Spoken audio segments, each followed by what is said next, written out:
Molt bones, amics i amigues del canal de YouTube de Peña No Fuentes Advocats SLP.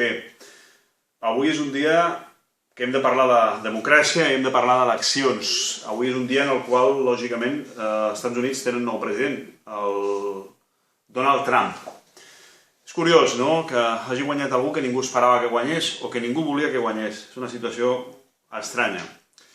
Per mi, personalment, el tema és molt graciós, perquè aviat farà un any de les eleccions que vam tenir a l'il·lustre Col·legi d'Advocats i, com consta en aquest llibre que va escriure l'Aureli Bofill, amb el seu dia, un company advocat, la manca de tradició democràtica en el nostre col·legi professional va provocar que l'any passat fos una autèntica situació inestable, amb només 4 hores per votar i 5 dies de vot anticipat.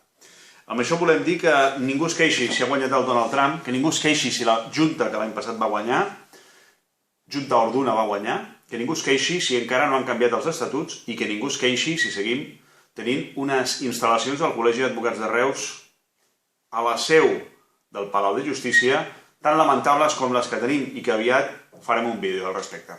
Gràcies, no us oblideu de seguir-nos als canals de YouTube.